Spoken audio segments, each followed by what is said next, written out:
ഈ അമ്പല പരിസരത്ത് നിങ്ങൾ അന്വേഷിച്ച് ആരെങ്കിലും വരൂ?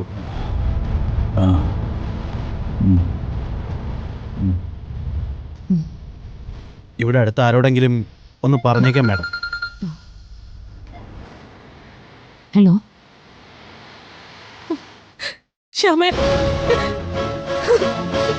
എന്താ ചേച്ചി? എന്താ പറ്റി? എന്തിനാ കരയുന്നേ? മോള് വിളിച്ചിരുന്നു. അവരുടെ ഹോസ്റ്റലില് എന്തോ വലിയ പ്രശ്നം നടന്നു. എന്നിട്ട് എന്തോ റാഗിങ്ങിന്റെ ഇഷ്യൂ. കുറച്ചു കുട്ടികൾക്ക് പരിക്കുണ്ട്, എന്റെ മോൾക്കും ഉണ്ട്. അയ്യോ ദൈവമേ, നമ്മളിപ്പോ എന്താ ചെയ്യാ?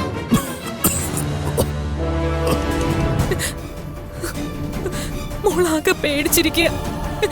നമുക്കിപ്പൊ തന്നെ അങ്ങോട്ട് പോവാം. കോളേജിൽ ആകെ സംഘർഷാവസ്ഥ. എന്റെ മോക്ക് എന്തെങ്കിലും സംഭവിച്ച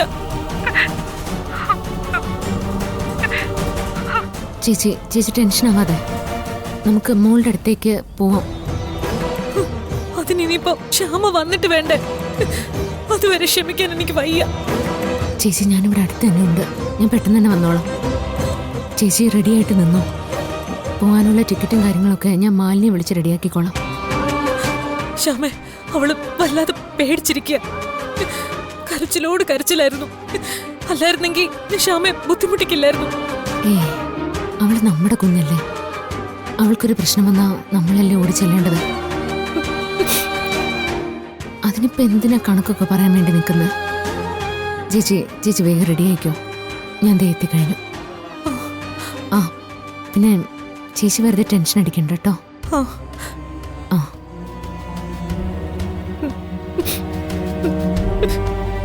ദൈവമേ, എന്റെ മോളെ കാത്തോണേ. അതെ, എനിക്ക് എത്രയും പെട്ടെന്ന് പോയേ പറ്റൂ. ബാംഗ്ലൂരിൽ അശ്വതി ചേച്ചിയുടെ മകളുടെ അടുത്തെത്തണം. ഇയാളുടെ കാര്യം ഇപ്പൊ എന്താ ചെയ്യാവുന്ന കാര്യങ്ങളൊക്കെ നമ്മൾ ചെയ്തില്ലേ മാഡം? എന്തെങ്കിലും സംഭവിച്ചു പോയാലോ? എനിക്കാണെങ്കിൽ പോവാതിരിക്കാനും പറ്റില്ല.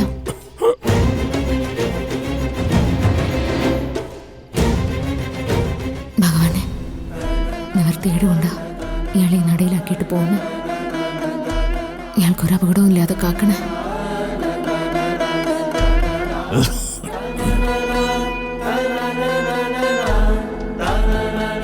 ബിനു, ഞങ്ങളെ എയർപോർട്ടിൽ കൊണ്ടുവിട്ടിട്ട് ഇയാൾ ഇവിടെ വന്ന് നോക്കണം.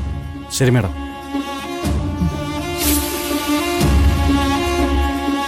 എന്നാ നമുക്ക് അവിടെ ഇരുത്താം.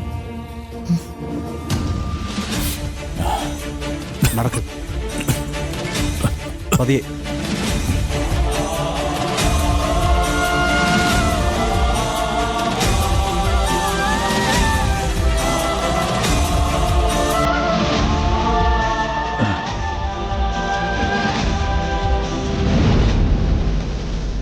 എന്നാ ഞങ്ങൾ ഇറങ്ങാണ്. ഓക്കെ.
എനിക്ക് നേരിയ ബോധം വന്നപ്പോൾ ഞാൻ ആ അമ്പല പരിസരത്ത് കിടക്കുമായിരുന്നു. കുറേ നേരം താൻ വരുമെന്നുള്ള പ്രതീക്ഷയിൽ ഞാൻ കാത്തിരുന്നു. പിന്നെ കാണാതായപ്പോൾ ഞാൻ തന്നെ തിരക്കിറങ്ങി. വഴി എങ്ങോട്ടാണെന്നൊന്നും എനിക്കറിയില്ലായിരുന്നു.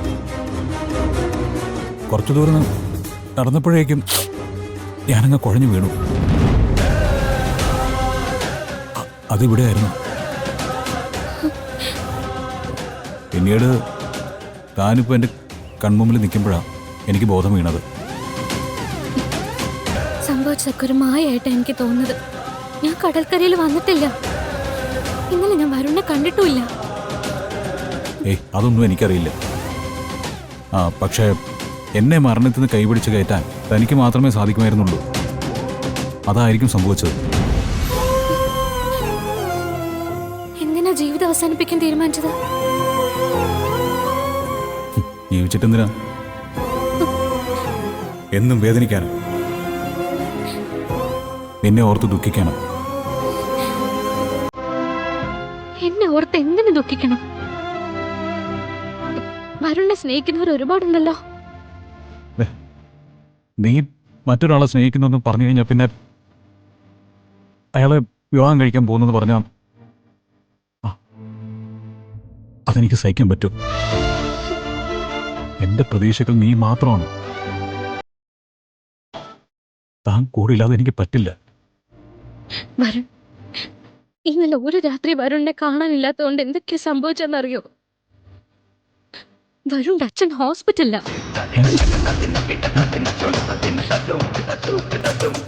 അച്ഛൻ ഹോസ്പിറ്റലിൽ? അച്ഛന്റെ നില വളരെ സീരിയസാ.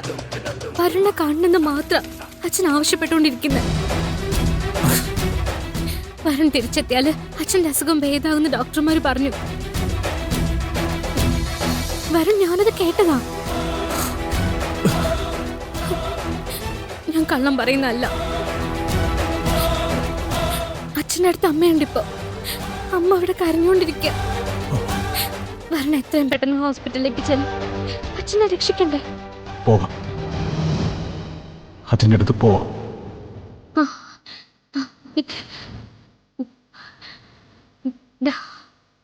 ക്ഷേത്രത്തിലെ പ്രസാദ. ഈ പ്രസാദം നെറ്റിയിലിട്ടതിന് ശേഷം വരുൺ കണ്ണു തുറന്നത്. അച്ഛൻ്റെ നെറ്റിയില് ഇത് ചാർത്തി കൊടുക്കണം. അച്ഛന് വേണ്ടി ഞാൻ പ്രാർത്ഥിച്ചോളാം. പക്ഷെ വേറെ ഒന്നിപ്പോ സംസാരിക്കരുത്. ഒരു മകന്റെ കടമയെക്കുറിച്ച് മാത്രം ചിന്തിക്ക. പെട്ടെന്ന് പോവാൻ നോക്ക്. ഇനി ഞാൻ ഇവിടെ നിൽക്കുന്നില്ല.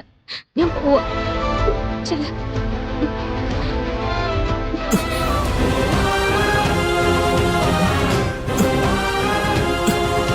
രാധിക,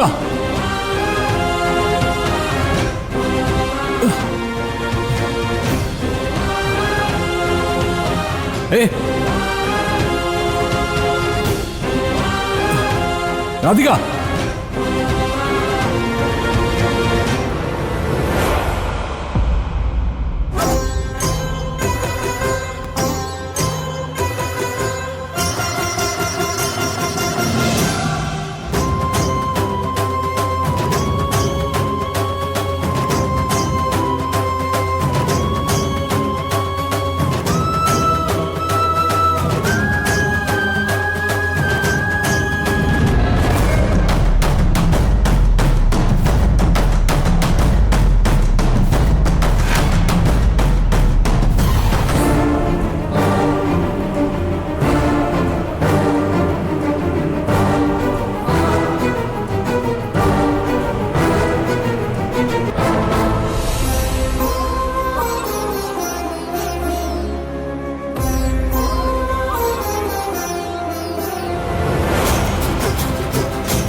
മനസ്സിൽ എന്നെ കുറിച്ചുള്ള തോന്നലുകളൊന്നും ഇനി ബാക്കി വെക്കല്ലേ.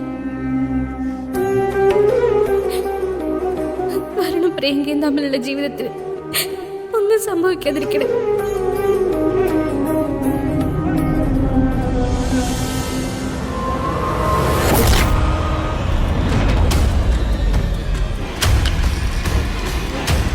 ഡോക്ടർ,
ബിജു, എന്തോ പ്രശ്നമുണ്ടെന്ന് തോന്നുന്നു. ഞാനൊന്ന് അകത്തേക്ക് ചെല്ലട്ടെ. എന്താ സിസ്റ്റർ, എന്താ അദ്ദേഹത്തിന്? അത് പൾസ് റേറ്റ് പെട്ടെന്ന് ഡൗൺ ആയി. അയ്യോ, ഡോക്ടർ നോക്കിക്കൊണ്ടിരിക്കുക. ഞാനൊന്ന് അകത്തോട്ട് ചെന്നോട്ടെ. അയ്യോ, ഇപ്പൊ പറ്റില്ല. നിങ്ങൾ ഇവിടെ തന്നെ നിന്നാ മതി. അമ്മേ, ഇരിക്കമ്മേ. അമ്മേ, വിഷമിക്കണ്ട, ഒന്നുമില്ല. ഇരിക്കമ്മേ, ഒന്നുമില്ല.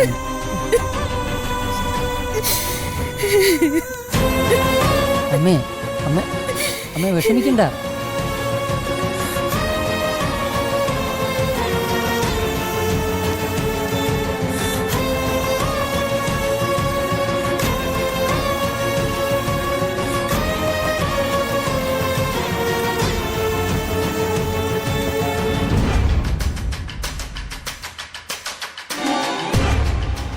അമ്മേ,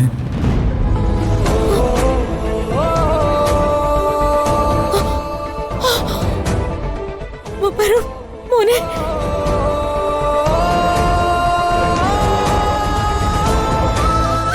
മോനെ.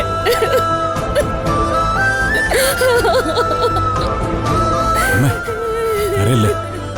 അച്ഛനെന്തോ വല്ലായ്മ കൂടിയിട്ടുണ്ട്. ഡോക്ടർമാരൊക്കെ ഓടി അകത്തോട്ട് പോയിട്ടുണ്ട്. മോനെ, നീ അങ്ങോട്ടൊന്ന് ചെല്ല്. നിന്നെ കാണാതുള്ള ആദ്യ അച്ഛന്. നിന്നെ കാണുമ്പോ എല്ലാം ശരിയാവും. ചെല്ല്, ചെല്ല് മോനെ, ചെല്ല്.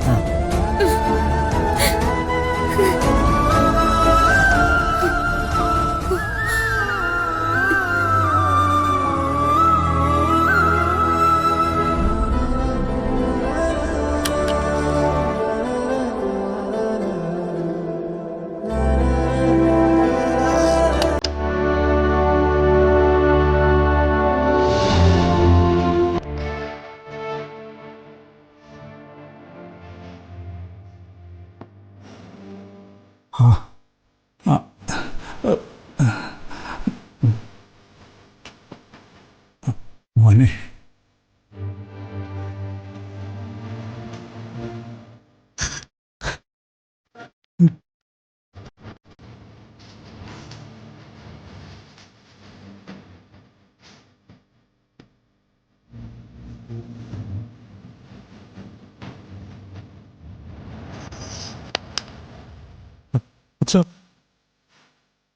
ഇങ്ങോട്ട് ആരെയും കടത്തി വിടരുതെന്ന് ഞാൻ പറഞ്ഞല്ലേ? ഡോക്ടർ, ഞാൻ ഇദ്ദേഹത്തിന്റെ മകനാ, വരുൺ.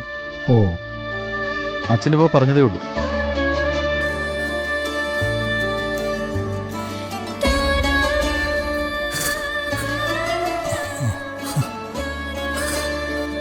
മോനെ, മോനെ, എവിടെയായിരുന്നടാ നീ? സോറി അച്ഛ. അച്ഛന് കുഴപ്പമൊന്നുമില്ലല്ലോ അല്ലേ? ഏയ്, കുഴപ്പമൊന്നുമില്ലടാ.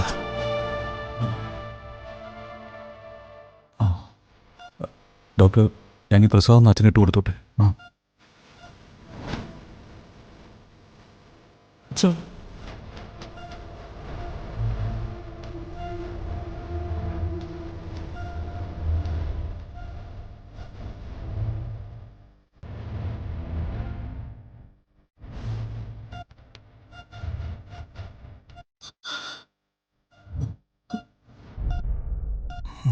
അച്ഛനൊന്നും സംഭവിക്കില്ല.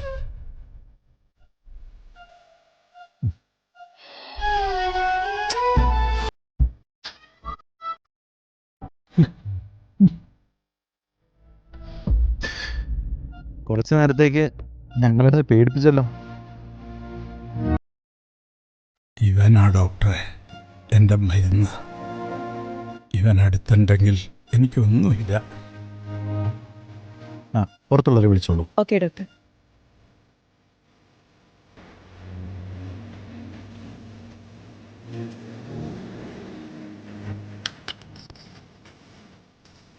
പേടിക്കണ്ട, മകനെ കണ്ടപ്പോ എല്ലാം ഓക്കെ ആയി. മാഡത്തിന് ഇപ്പൊ വരാം. ആ വാ.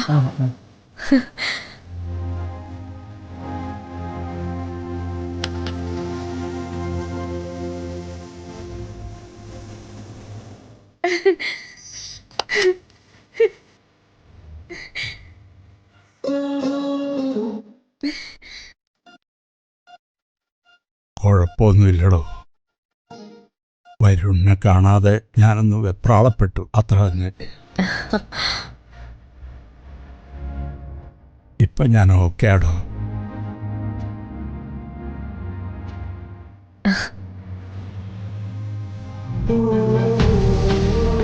Now he is perfectly all right. മരുന്നുകളെക്കാൾ മൂല്യമുള്ള ചില മാനുഷിക ബന്ധങ്ങളുണ്ട്. You proved it.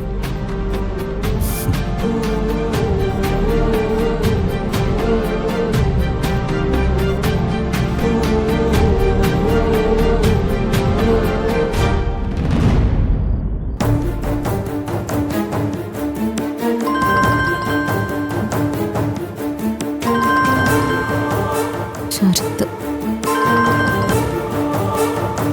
ഹലോ. ഞാനിവിടെ വീടിന്റെ പിന്നപ്പുറത്തെ തൊഴുത്തിന്റെ അവിടെ ഉണ്ട്. പെട്ടെന്ന് വാ. ശരി, വരാം. ആ.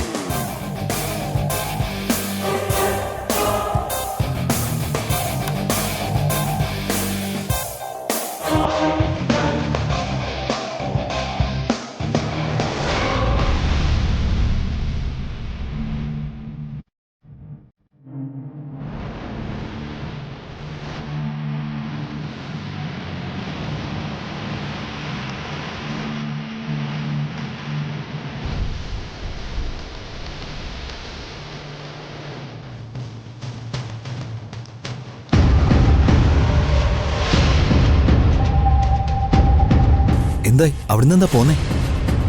അതൊക്കെ അവസാനിച്ചു. ഇനിയും അങ്ങോട്ടൊരു തിരിച്ചുപോക്കില്ല. എങ്ങനെയും അവിടെ പിടിച്ചു നിൽക്കാന്നല്ല എന്നോട് പറഞ്ഞേ. ഞാൻ അതും പ്രതീക്ഷിച്ച് ബാക്കി എല്ലാ കാര്യങ്ങളും പ്ലാൻ ചെയ്തു. നമ്മുടെ പേരിലൊരു പ്രൊഡക്ഷൻ കമ്പനി, ഒരു സൂപ്പർ സ്റ്റാറിന്റെ പടത്തിലൂടെ തുടക്കം. എന്നിട്ട് അതിനൊന്നും ഒരു മാറ്റവും വരില്ല. അതിന് വേണ്ടതൊക്കെ ഞാൻ അവിടുന്ന് കൊണ്ടുവന്നിട്ടുണ്ട്. ഓ, അപ്പോ വെറുതെ ഇങ്ങ് പോന്നല്ലേ? വെറുതെ പോരാൻ പറ്റുമോ? കുറച്ചു ദിവസം ഞാൻ വേഷം കെട്ടി നിന്നതല്ല. അതിന്റെ കൂലി ഞാൻ കൃത്യമായിട്ട് കൊണ്ടുവന്നിട്ടുണ്ട്. സ്വർണവും രത്നം പതിപ്പിച്ച വളകളും എല്ലാം ഉണ്ട്. അങ്ങനെയാണെങ്കിൽ എല്ലാവർക്കും നമുക്ക് അഡ്വാൻസ് ചെയ്യണം. പ്രൊഡക്ഷൻ കമ്പനി രജിസ്റ്റർ ചെയ്യണം. അതെപ്പോഴാ? ശരത്ത് കാര്യങ്ങളൊക്കെ ശരിയാക്കിക്കോ. കൊണ്ടുവന്ന സാധനങ്ങൾ ഞാൻ ശരത്തിനെ ഏൽപ്പിക്കാം. അതെങ്ങനെയെങ്കിലും വിറ്റാ മതി. ഇപ്പോഴത്തൂടെ? ഇവിടെ ചില പ്രശ്നങ്ങളൊക്കെ ഉണ്ട്. എല്ലാം ഒന്ന് തണുക്കണം. ഞാൻ ശരത്തിനെ വിളിക്കാം. ദേ നോക്ക്, ഞാനിതൊക്കെ വിശ്വസിച്ച് മടങ്ങിയ. ഞാൻ എല്ലാം സ്റ്റാർട്ട് ചെയ്യാൻ പോവാ. പറഞ്ഞു പറ്റിക്കില്ലല്ലോ. എന്റെ ലൈഫിലെ, എന്റെ ജീവിതത്തിലെ ഏറ്റവും വലിയ ആഗ്രഹമല്ലേ. ആരെ കൊന്നിട്ടായാലും ഞാനത് നടത്തും.